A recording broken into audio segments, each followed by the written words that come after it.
Iggy Talk. If you don't know, this is put on by RHA, and RHA is Residential Hall Council Association, just kidding.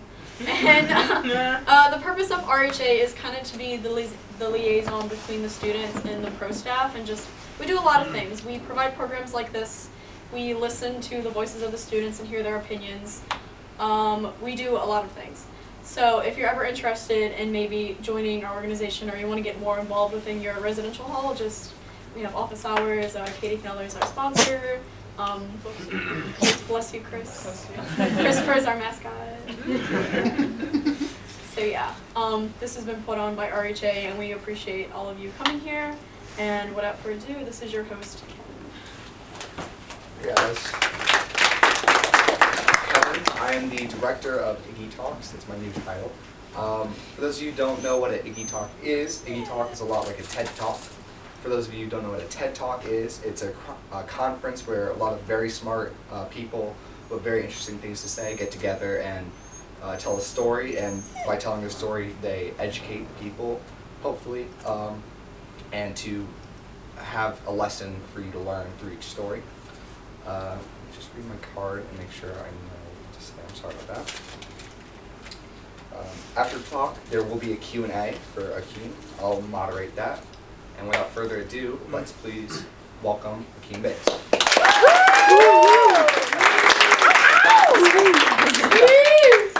Hello, I'm Akeem Biggs, and I want to first start off by thanking Kevin, Katie, and Sammy for telling me about this, because I think it's like such a cool idea to get students together to bond and just chill, talk about life. So I'm going to tell you about my story, my transition from Mississippi to New Orleans, and how I come to find myself. So if you know me, you always hear me talking about Mississippi, and 90% of the time, it sounds like I don't like where I'm from. I want to go back and just say I love Mississippi. It's a beautiful state. It's just the people. The people and I, our values, our mindsets, they just don't match or whatever. So I'm going to start off by saying that I've known since I was little that I was always attracted to guys. I've always known that. And it was so casual to me that I felt like it's whatever, because like guys are attracted to girls. I'm like, I'm attracted to guys. It's like that simple. So growing up, like 4 or 5 years old, I thought nothing of it, but I never said anything. So it wasn't until middle school I realized, like around the people that I surrounded myself with, it was a huge problem. I had no idea. I felt like I've been living under a rock, because like in middle school, my best friend, he had to move because he was beat up just because people speculated that he was gay. So I was thinking to myself, if I were to tell them that I really am, there's no telling what would happen to me. So it was in middle school when I made like a promise with myself that I could take this secret to my grave. So during middle school, I just ran with it. It's like thinking about it, it's just so embarrassing how I played to be straight. It's so funky just thinking about it now. But like in high school, that's when people started to talk about me. So I was like, you know what, turn it up then. So my friends would approach me, Akeem, you need to go tell people that you're straight. I'm tired of defending you. And I'm like, they don't know my life. I'm so straight, it's unheard of how straight I am. And I'm like, I did that so much, and like it makes me laugh how I pretended so much in high school.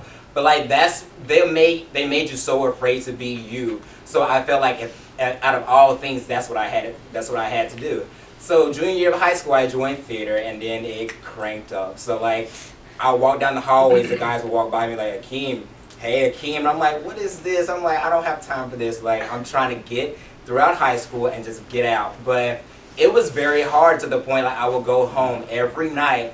My mom was like, Akeem, you come home so exhausted. Like, what's up? I'm like, it's just school or whatever. She's like, you have 4 classes now. What's stressing you out? I'm like, I just kept making up so many excuses. I had nobody to talk to, because everybody in that community, no one understood it. So if you tried to say anything, they won't educate themselves. They won't feel any compassion. They'll just throw out that passed down bias from like what their grandfathers said, their grandmothers. If it's wrong, I believe now. I'm not going to educate myself. So I did not want to waste my energy. So I felt what was best for me at that time in order to get throughout high school and get to a place where I wanted to be.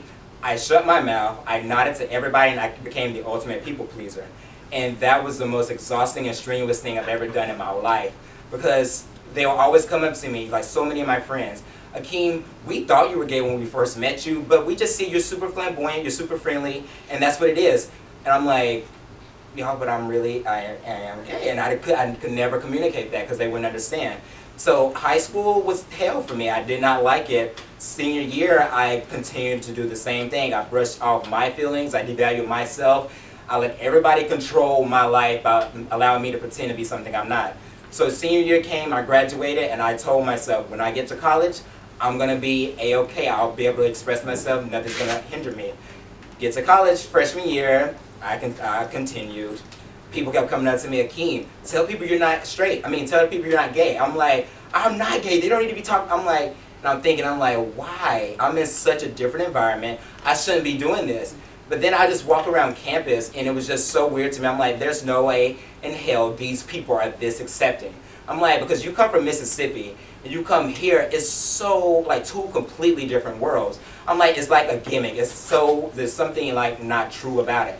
So I'm walking around campus and I see my friends like accepting everybody, and I'm like, I could possibly have this.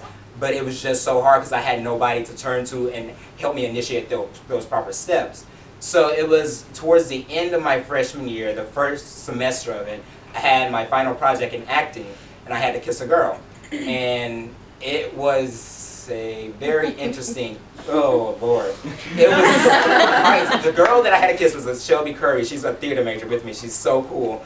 But like, she took it, like I would go into class and I was very prepared. I studied and I was up hours before, like how should I do this? How should I do it? But she thought I was just unprepared. She had no idea that I was super uncomfortable and super not into this.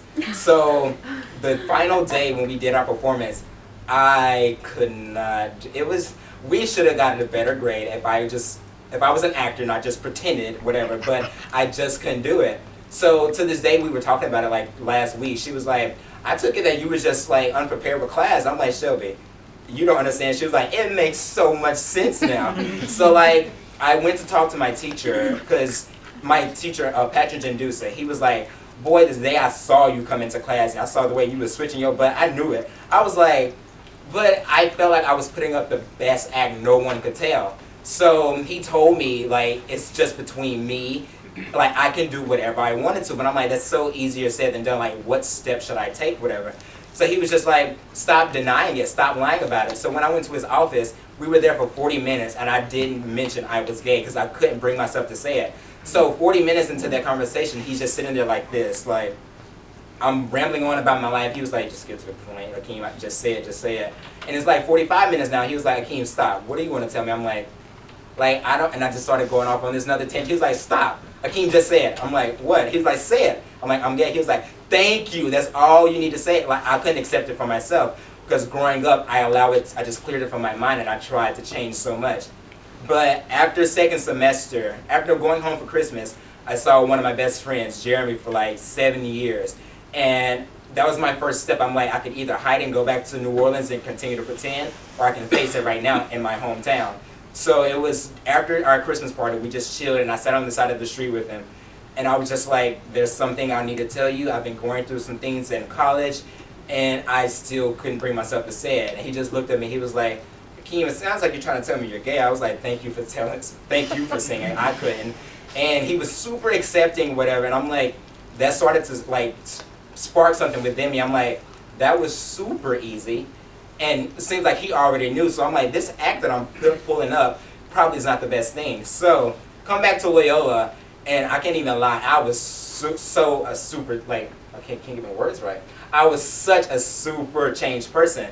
So I made it like a pact within myself coming back second semester.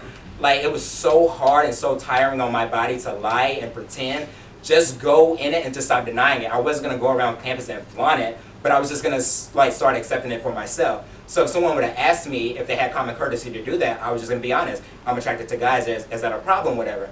So I started initiating that, and walking around campus, people just come up to me, is it true, is it true? I'm like, it is what it is. And that spirit just kept growing and growing within me. So I was like, this is kind of cool. Like, it really is a different place than being in Mississippi. So I'm still going throughout it, freshman year, second semester.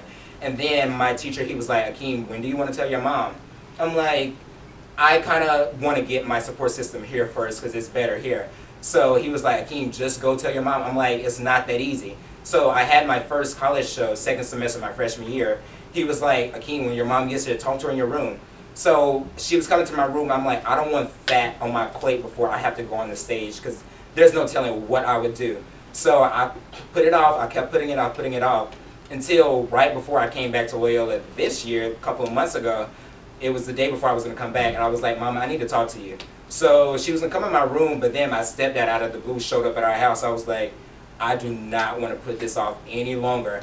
So she just came in my room, and I looked at her. It was so weird. Before she came in my room, I have a twin brother, and he had no idea. And I was like, I was playing with my pet rats or whatever, and he just came in. He was like, Keenan, what you want to talk about? I'm like, Keenan, I'm gay. I just blurted it out there. And I just looked at the rest. I'm like, oh, snap. He was like, he gave me a high five. He was like, I still love you. I was like, the boy who's been so, like, I always made like little jokes about gay people and stuff, and I'm like, he's so ignorant to it. So I was like, there's no way he's going to accept it.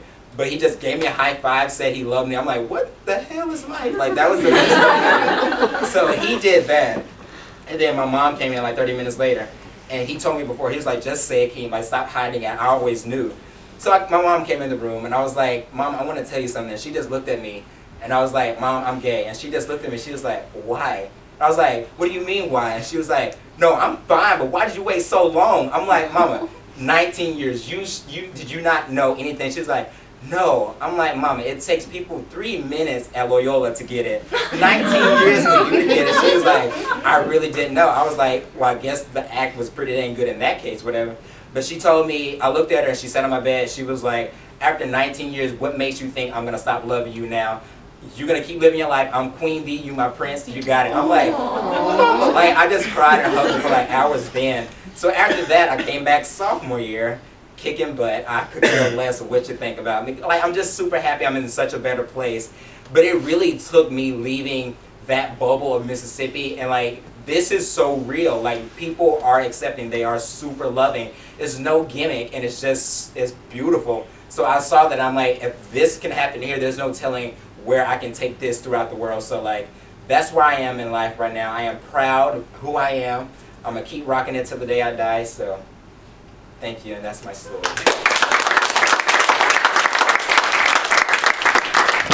Thank you for sharing with us. Thank you, sir. Very great. We will now open the floor up to questions. I've got one right off the bat. You said you obviously knew right at a very young age, and you grew up knowing it but not telling anyone. Right. In terms of where you were keeping that to yourself, how hard was it to see people discover, obviously not everyone right off the bat in their life knows what being gay is, people discovering what being gay is and what comes along with The that? people in Mississippi? Yes. What was that like to see that as people were understanding it, but you already knew what you were? I knew what I was, but the thing is they didn't understand it, and they could care less to try to understand it because they're so set in their mindset, like they will fail to educate themselves upon anything. So if you were to bring it up in an argument, my grandfather told me to believe this, so it's right, and that's their mindset with everything. And like Kelsey and I, we both came here from Loyola. We agree on the same thing. That's their mindset for everything. So I didn't want to waste my energy. Like, if I were to bring it up, they were going to hit me with that. They were going to send me to hell, whatever. That's where I'm going.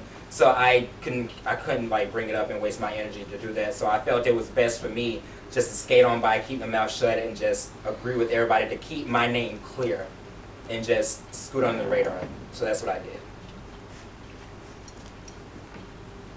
So, I guess this is kind of advice. My friend just recently came out to me, and she's out to her parents, but I think she wants to be more open about it here so she can date without freaking her friends out. And so I guess my question is, how do I help her? Because I know she's kind of come to me a few times, and not having been through a similar thing with that over my head, I'm not really sure exactly how to help her. So what advice would you say? I would definitely advise her to continue to form that support system, because I was advised that I was going to run into those people who didn't necessarily agree with it. But it was very rare that I did run into those people here. So this is a perfect place to form that support system.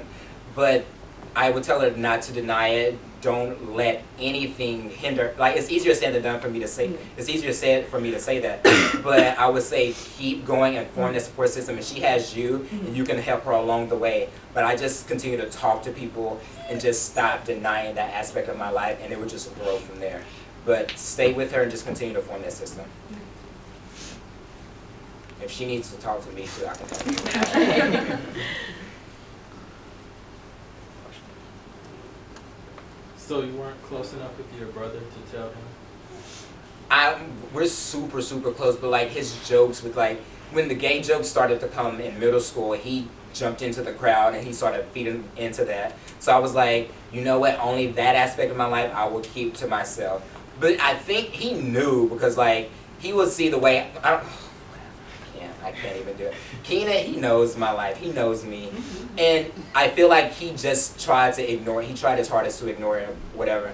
But when I did come out to him, it wasn't so surprising. He was like, oh, well, high five, I still love you. And I was like, underneath that, you had a feeling all along. And I still feel like my mom did, but she didn't like that I waited so long to come to her, whatever. But I just feel like I had to do. Loyola prepped me to go to that place to tell her. So if it wasn't for Loyola, I'll probably be keeping it a secret right now. So, but he knew. I knew it. So now that the act is up and you're more in your elements, you're more comfortable now with yourself, would you say your acting career has taken off a bit? Heck yes, because my teacher Patrick, he was like, Akeem, I wish you can take my acting class again, because I bet you would, like, you will let loose and just go with it. Because like, that's what I'm trying to do with my acting now. My director in this play, she's taking me into such a different level. If I was still hiding or whatever, I couldn't let Akeem go and just be that character. But now that I can, I'm comfortable with Akeem just chilling in the side, and I can just go and just branch out and be what I need to be in that situation. So it gave me so much confidence, and I'm just running with it right now. So obviously, like, sexual orientation is just one part of like who we are as people, and you just mentioned acting, but like, how do you feel like it's impacted like other parts of your lives, and like the relationships that you have with other people, or the things that you've chosen to like become even more passionate about? Probably, what are some of those things, or how has that changed you? One thing that I want people to know about me, like, I'm not a big fan of labels or whatever. So if people were to ask me, I'm just like, I'm attracted to guys. There's nothing else to it. And I tell people, I don't want people to think of me as the gay guy. Think of me as Akeem, the guy who's kind, who's loving, who's going to be there for anybody or whatever.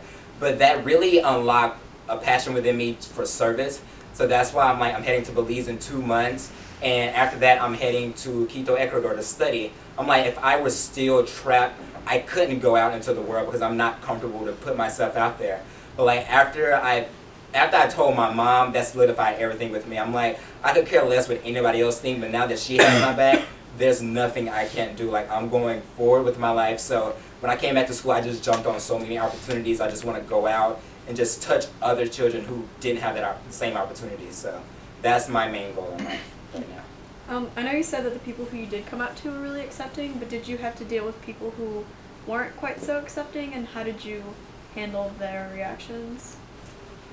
I really haven't dealt with anybody who wasn't so accepting. Because like, I was very meticulous who I did choose to come out to, but I feel that like, when I go back home, I told my mom I wanted to tell my dad, my stepdad, and my grandma, because they're super, super, super conservative in their beliefs and stuff like that. But I feel like I'm in such a great place, and I'm still building up that strength. Like, when I do tell them, I'm educated about my own LGBT history. I can defend myself now, so I'm not too worried. In terms of defending yourself, have you thought about like how you will handle if someone like your family? Yeah. One thing that I know immediately they're gonna leech onto is the Bible. So last year, my mentor, he sat me down and we just went through so many pages and so many documentaries about debunking some of the myths or whatever. And I'm just gonna like tell them, you have an opinion, I respect it, but it's very important that you educate yourself on what you're trying to argue, because I know my history and I'm still learning in the process, but these just handing down your beliefs and not educating yourself and knowing what you're talking about, I'm not gonna sit here through it. I'm not gonna talk to my grandma like that. But I'm just gonna be like, I'm your grandson, just please educate yourself on it. I'm here, we can talk about it. If you don't understand it, that's fine. I'm here, I can talk to you about it. But that's how I'm gonna tackle it. Like, I'm not too worried about it whatsoever, because they're so stuck in those mindsets. But when you easily break those, they do begin to listen. And I witnessed that with my grandmas, because they've taken in my gay cousin. He was living on the streets for a while. My mom just took him in our house. So she was super used to that, and that's when I came out to her after she took him in. So my grandma's been exposed to like homosexuality, so I'm gonna talk to her some more. And I feel like she's gonna be a little bit like open to it, but I'm gonna continue to just get her to educate herself and get her to understand it.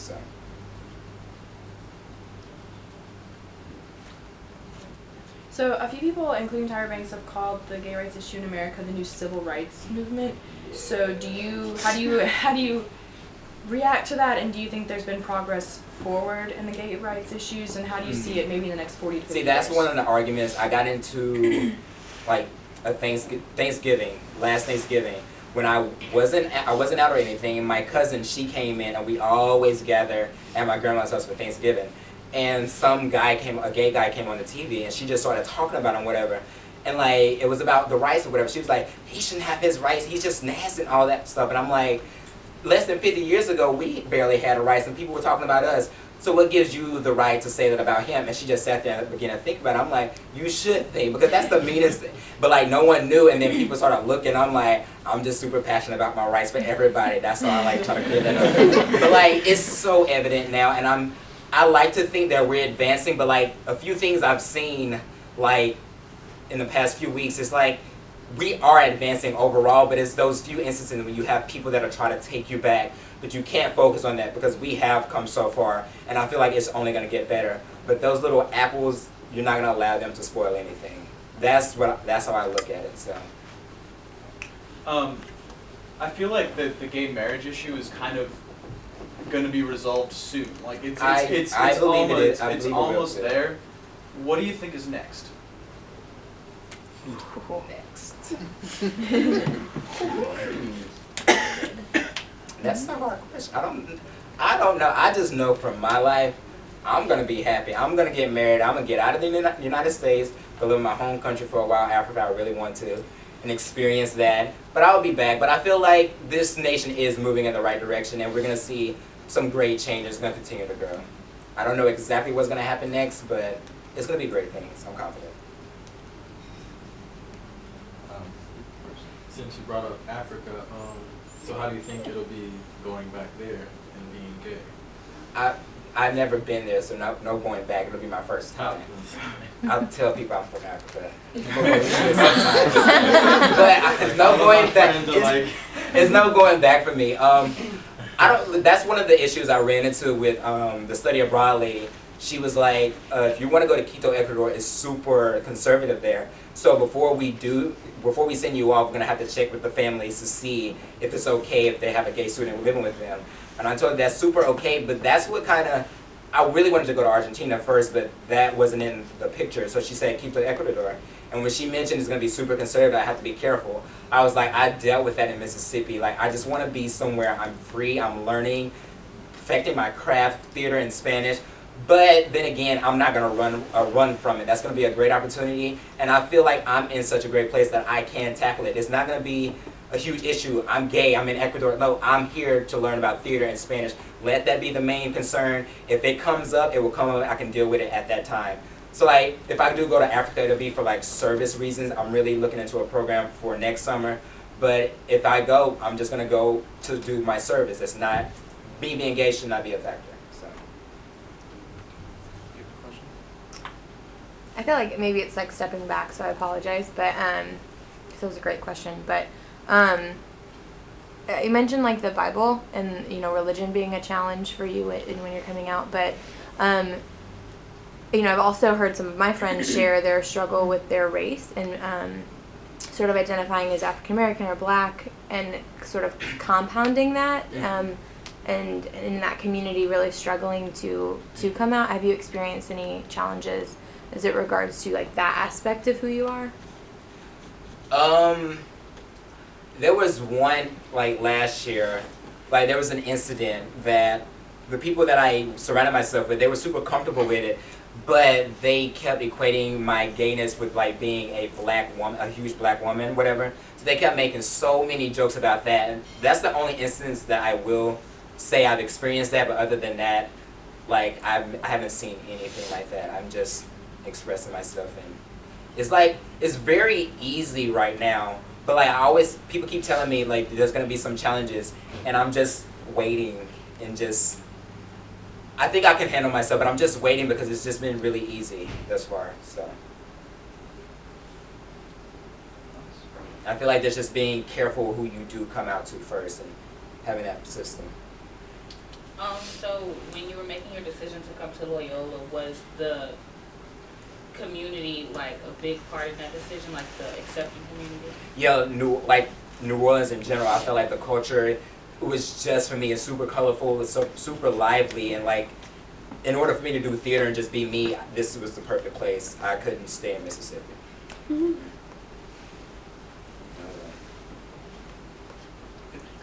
Have you ever had problems like relating to gay people? Because I know like when you're like so used to like trying to pretend or whatever, then you try to immerse yourself in it, you kind of feel like you don't fit in. Yeah, that was very difficult because like freshman year when I did start coming out, people were like, oh, you need to go to Osh, you need to do all this. And I tried it, but I'm like, I need to like take this slowly. Like that's just so much at one time. But I never felt like I couldn't relate. I felt like we all have our own story, but at the end, when we get to the end of our own story, we all have that special link, whatever. So I feel like I can relate to my Yes, sir. He said, "Speak, Akeem." All right, cool. Akeem, thank you so much. We have plenty of goodies for everyone, and if you could, tell all your friends about Iggy Talks. There's going to be more in the future. Once again, Akeem, Thank you, guys. RJ t-shirt.